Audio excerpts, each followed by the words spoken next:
था 17 chapter that is the man made material, जिसमें हम लोगों ने कल प्लास्टिक के बारे में देखा था। आज हम देखेंगे थर्माकोल।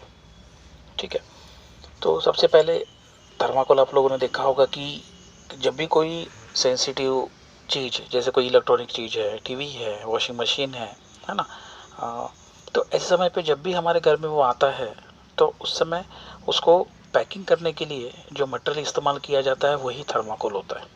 ठीक है, हैंडलिंग ऑफ बॉक्स बोल सकते हैं हम लोग उसको। तो किस लिए? टू प्रिवेंट वो जो भी इलेक्ट्रॉनिक चीज़ें वो ख़राब ना हो, इसके लिए कई बार उसके ऊपर रैपिंग जिसे हम बोलेंगे वो की जाती है। प्लेट्स का इस्तेमाल किया जाता है बीच बीच में थर्माकोल का, सो दैट वो जो ऑब्जेक्ट है, इलेक्ट्रॉनिक चीज़ है, वो अच्छी रहे। तो थर्माकोल देखा जाए तो एक कॉम्प्लेक्स मटेरियल है और जो पॉलीस्टरीन से बनता है। ठीक है, सबसे पहले उसको 100 डिग्री सेल्सियस पे 100 से भी 100 मोर देन 100 डिग्री सेल्सियस के ऊपर उसको मेल्ट किया जाता है, सो दैट वो सॉलिड का लिक्विड बन जाता है। और बाद में फिर से उसे कूलिंग किया जाता है, ठंडा किया जाता है, सो दैट वो फिर से नॉर्मल सॉलिड स्टेट पे आ जाता है। और उस समय उसको जो भी शेप देना है वो शेप उसको दिया जाता है। आप जानते हो कि ये शॉक एब्जॉर्वर भी है। ठीक है, इसलिए काफ़ी सारी चीज़ों में उसका इस्तेमाल किया जाएगा। लेकिन देखा जाए तो आज गवर्नमेंट ने थर्मोकोल के ऊपर बैन लाया हुआ है।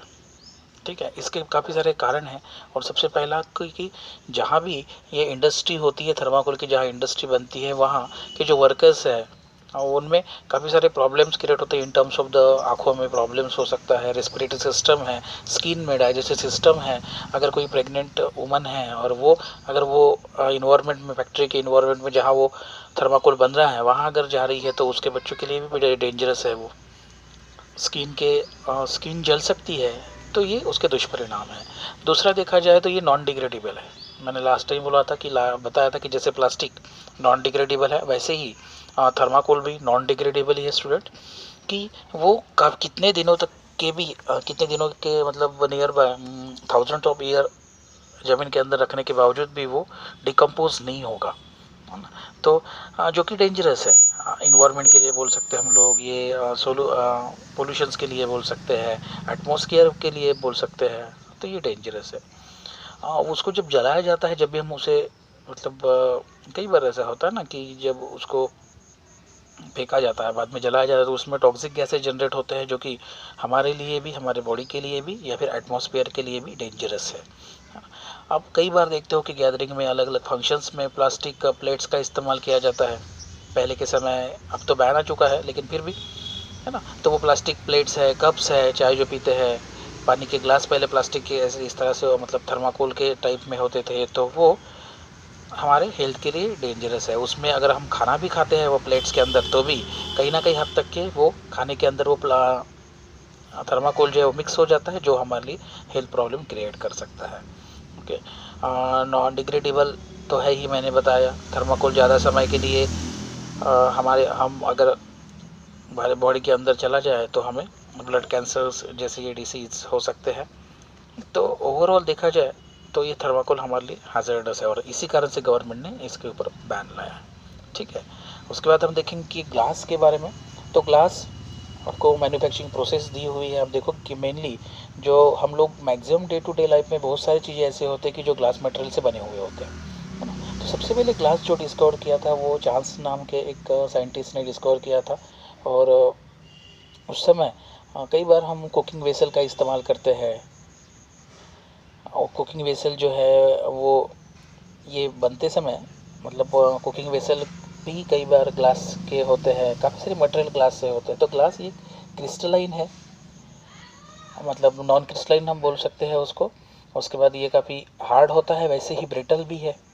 और ये बनता कैसे है? सिलिका और सिलिकेट, इन दोनों के मिक्सचर से ये बनेगा। तो सिलिका मतलब SiO2 होता है, ओके, जिसको सैंड भी कहा जाता है। तो जो भी सिलिका और फिक्स प्रपोर्शंस है, सिलिका सिलिका रहेगा, उसके बाद और अदर कंपोनेंट रहेंगे, इन दोनों को मिलके फिर बनेगा आपका ग्लास। तो उसके हिसाब से फिर ये प्रपोर्शंस को देख के ग्लास के अलग अलग टाइप्स बने हैं स्टूडेंट्स, हम देखेंगे बाद में। फिलहाल याद रखिए कि जैसे सोडा लाइम ग्लास है, ब्रोसो सिलिकेट ग्लास है, सिलिका ग्लास है, अल्कली सिलिकेट ग्लास है, ये अलग अलग टाइप्स है।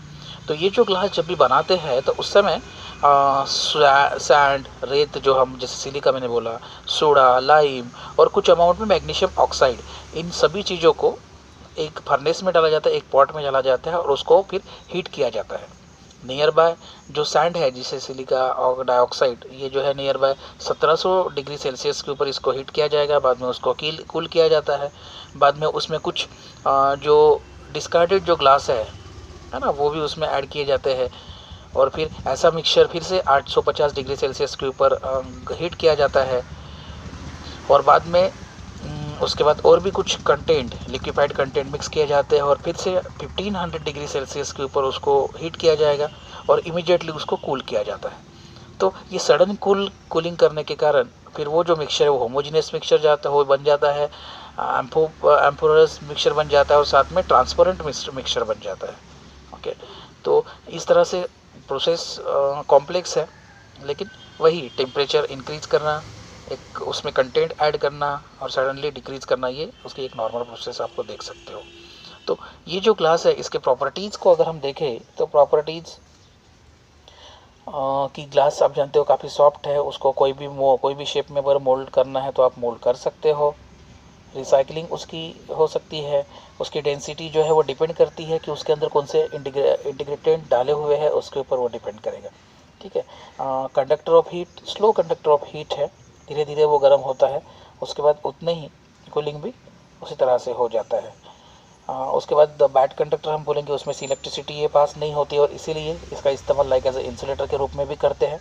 ओके, काफ़ी सारी जगह आप लोगों को देखा होगा ट्रांसपोर्ट सिस्टम में भी काफ़ी सारे लाइट जब पास होते हैं ना, तो उस समय ग्लास के थ्रू वो पास किए जाते हैं। ठीक है, क्योंकि वो बेस्ट मैक्सिमम लाइट एब्जॉर्ब करने की कैपेसिटी उसके अंदर होती है।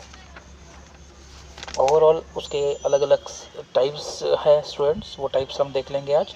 बेसिक सिलिका ग्लास एक पहला टाइप है जो सिलिका से मिलके, मतलब सिलिका के यूज़ से SiO2 से मिलके बनता है।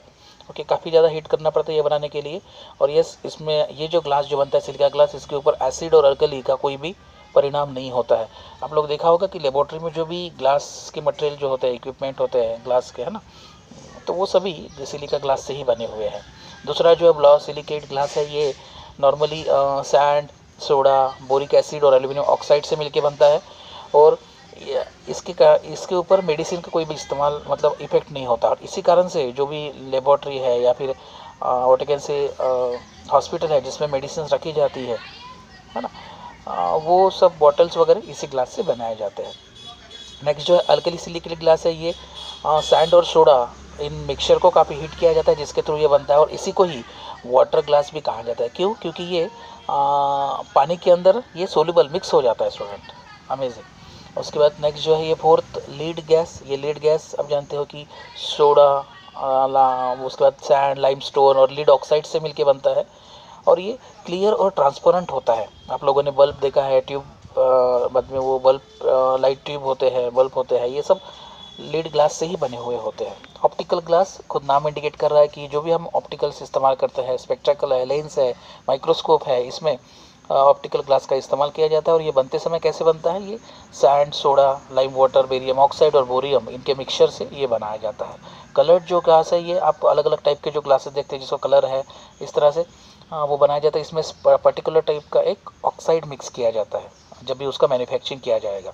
ओके, तो शुरुआत में ये लाइम सोडा, जैसे ये कलरलेस है वैसे ये कलरलेस नहीं रहेगा, इसको आप जो भी कलर है वो कलर दे सकते हो। जैसे फेरिक ऑक्साइड अगर आप मिक्स करते हैं तो उसको आपको ब्लूइश क्लीन कलर का ग्लास मिलेगा। अगर हम कॉपर ऑक्साइड मिक्स करते हैं तो रेड ग्लास मिल जाएगा। ठीक है। और प्रोसीड ग्लास, ये प्रोसीड ग्लास एक है जो कि फाइबर ग्लास में वगैरह इस्तेमाल किया जाएगा,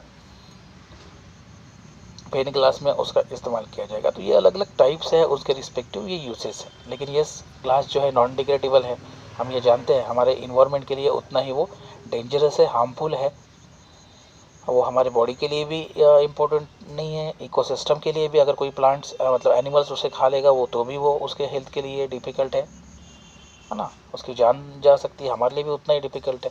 और जब इसको आपने देखा कि प्रोडक्शन करते समय कितना सारा टेम्परेचर 1500 डिग्री सेल्सियस के ऊपर उसको हीट किया जाता है, मतलब sulphur dioxide, nitrogen oxide, carbon dioxide, इतने सारे गैस रिलीज़ होते हैं जो कि हमारे लिए डेंजरस है। ठीक है ना स्टूडेंट्स। तो ओवरऑल आज हम लोगों ने थर्माकोल प्लास्टिक के बारे में देखा। ठीक है स्टूडेंट्स, तो आज ये चैप्टर खत्म होता है। नेक्स्ट मिलेंगे एक नेक्स्ट टॉपिक के साथ, तब तक के लिए stay at home. Thank you student.